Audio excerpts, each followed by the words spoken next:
नमस्कार, आदाब, सत श्री अकाल, जय भीम, जोहार। मेरा नाम है नवीन कुमार। पूरे देश में जश्न का माहौल बना दिया गया है।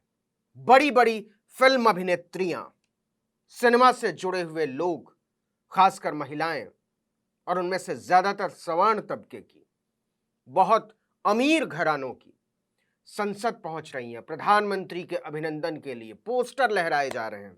बहुत कुछ हो रहा है देश में।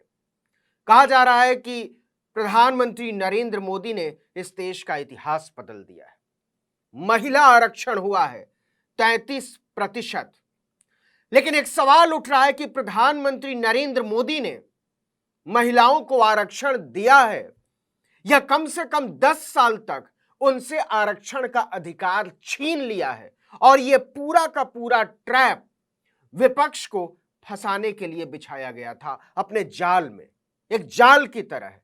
जरा समझिएगा, क्योंकि जेपी नड्डा ने राज्यसभा में खुद कहा, अपने मुखारविंद से कहा कि अगर आज यह विधेयक पास होता है तो 2029 तक यह लागू हो जाएगा। मतलब अभी 2023 चल रहा है और 2029 मतलब 6 साल तक तो जेपी नड्डा, जो कि भाजपा के अध्यक्ष हैं, उन्हीं के मुताबिक महिला आरक्षण बिल से महिलाओं को 1 पैसे का फायदा नहीं होने वाला है। जेपी नड्डा ने खुद कहा कि 2029 तक लागू हो जाएगा। मैं यहां यह भी कहना चाहूंगा कि कुछ लोग कह रहे हैं कि सीटों में आप बढ़ा दोगे। अरे सीटें अगर बढ़ेंगी तो 33% भी तो बढ़ करके आएगा। इतना तो सिंपल मैथमेटिक्स समझना चाहिए। 33% तो बढ़ी हुई सीटों का भी होगा, आपको उसमें भी स्थान मिलेगा। इसलिए नियम कानून से हम ये मानते हैं कि आज अगर आप बिल पास करते हो तो 2029 में महिला आरक्षित महिलाएं हमारी एमपी बन करके आ जाएंगी, ये बात पक्की है। लेकिन अगर आप आज पास नहीं करते हो तो 2029 में भी नहीं आना, यह भी तय है। इसको भी हमको समझ लेना चाहिए। और भारत में जिस तरीके से काम होता है वो हम सब जानते हैं। और अगर 6-8 महीने की भी देरी हुई तो 2029 का चुनाव भी निकल चुका रहेगा। तो मतलब 2024 का चुनाव निकल गया, 2029 का चुनाव निकल गया, अब आएगा 2034 का चुनाव। कांग्रेस के एक नेता हैं और उनका नाम है गुरदीप सिंह सप्पल।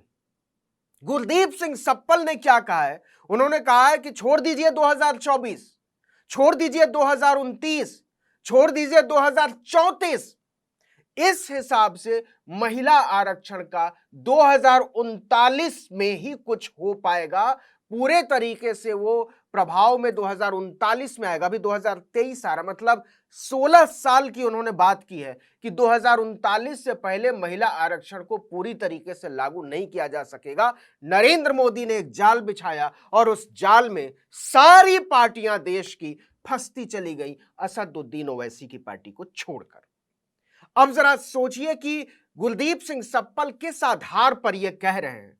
आखिर वो क्यों कह रहे हैं? 2029 के चुनाव तक की बात तो जेपी नड्डा ने ही कह दी कि महिला आरक्षण का कुछ नहीं होगा 2029 तक। ये कोई हमारी बात नहीं है, ये कोई विपक्ष की बात नहीं है, खुद भाजपा की बात है कि 2029 तक महिला आरक्षण का कुछ नहीं होने वाला है।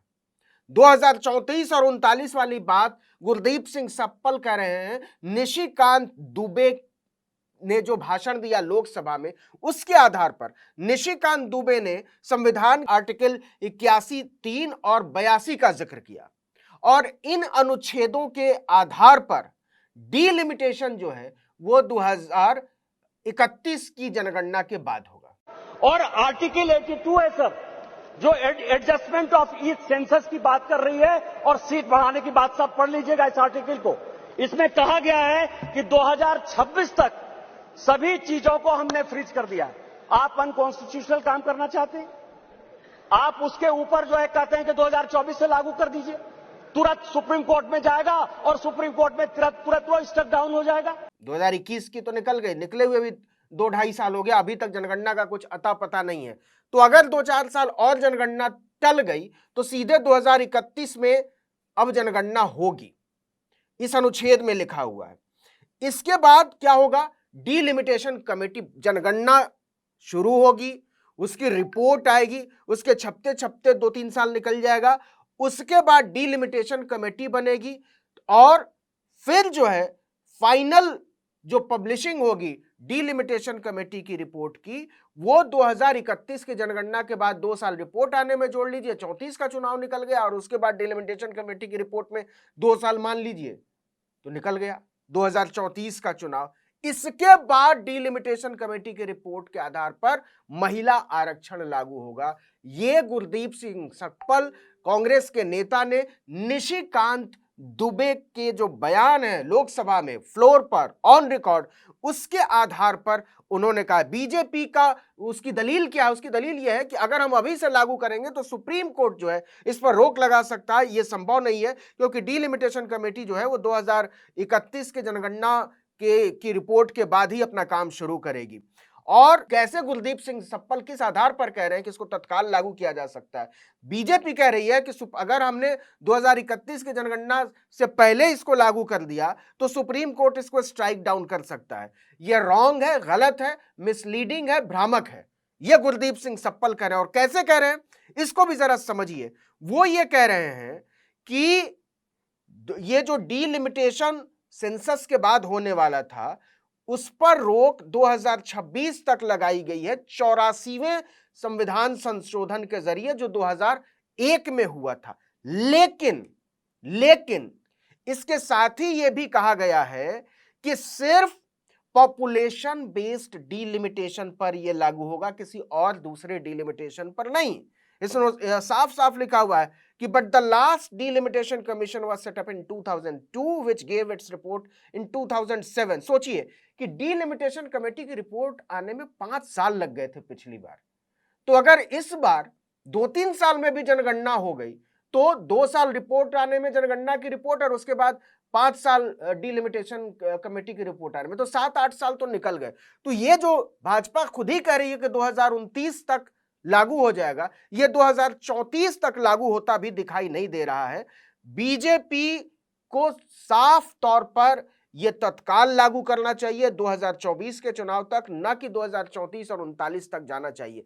लेकिन यह संशय बना हुआ है और खुद जब भाजपा के अध्यक्ष, भाजपा के सांसद राज्यसभा और लोकसभा दोनों में यह साफ साफ कह दिया है कि देखिए 2024 में तो सवाल ही नहीं उठता, किसी भी तरीके से आप नाक रगड़ लीजिए, महिला आरक्षण लागू नहीं होने जा रहा है। यह भाजपा ने कहा है, यह विपक्षी दल ने कहा है। 2029 तक नहीं लागू हो सकता, यह खुद भारतीय जनता पार्टी के अध्यक्ष ने कहा है कि 2029 तक किसी भी सूरत में महिला आरक्षण लागू नहीं हो सकता। तो आप ही बताइए, यह सोचने की बात है कि नरेंद्र मोदी के नाम का जो डंका पीटा जा रहा है वो किस आधार पर पीटा जा रहा है। उन्होंने महिला आरक्षण दिया है या महिला आरक्षण पर 10 साल के लिए रोक लगा दी है।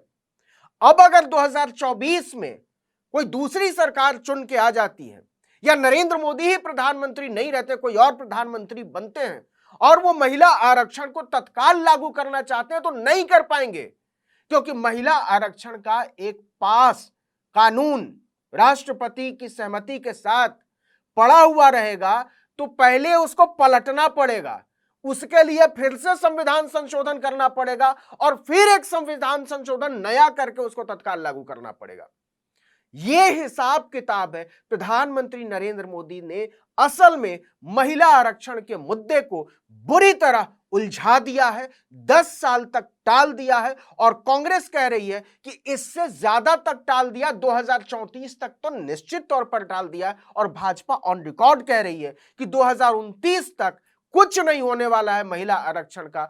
ये आप लिख लीजिए। और अगर निशिकांत दुबे के बयान की जो समीक्षा की है गुरदीप सिंह सकपल ने, उसको अगर हम सच माने या हम उसको सही माने या संवैधानिक माने तो इसका मतलब यह है कि 2034 तक महिला आरक्षण का जो है वो खेल कर दिया है नरेंद्र मोदी ने, मुद्दा भी छीन लिया है, महिला आरक्षण दिया भी नहीं है और झुनझुना भी बजवा लिया है, अपनी जय भी बुलवा ली है। यह है महिला आरक्षण की हकीकत। जरा आंख कान नजर खुली रखिए। मैं इस पर तो बात कर ही नहीं रहा हूं कि कोटा विद इन कोटा, जो ओबीसी तबके की मांग है कि ओबीसी के लिए अलग से उनकी हकमारी करके, शरद यादव ने कहा था कि महिला आरक्षण 33% नहीं, 50% नहीं, 100% लागू होना चाहिए, लेकिन इस देश की 90% औरतों की हकमारी करके नहीं, क्योंकि यह संघर्ष बहुत बड़ा रहा है। ये खास तबके के लोग इस देश पर, इस मुल्क के सारे संसाधनों पर कब्जा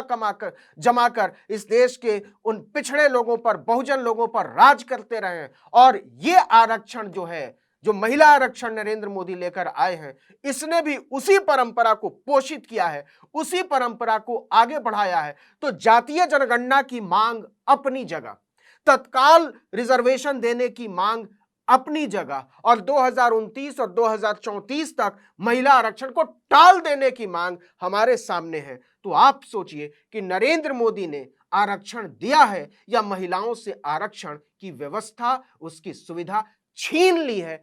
इस पर जरा खुद विचार कीजिए। इस वीडियो में इतना ही, लेकिन अगर आपने आर्टिकल 19 इंडिया को अब तक सब्सक्राइब नहीं किया तो फौरन कीजिए, बेल आइकॉन दबाइए, घंटी जैसी आकृति लाइक कीजिए और कमेंट करके बताइए हमारा वीडियो आपको कैसा लगा। यूट्यूब पर देख रहे तो हमारे चैनल को सब्सक्राइब कर दीजिए, फेसबुक पर देख रहे तो हमारे पेज को लाइक कर दीजिए, इंस्टाग्राम पर हमें फॉलो कीजिए और हमारा ट्विटर हैंडल है article19_India और मेरा ट्विटर हैंडल है नवीन जर्नलिस्ट। आप मुझे भी फॉलो कर सकते हैं। नमस्कार।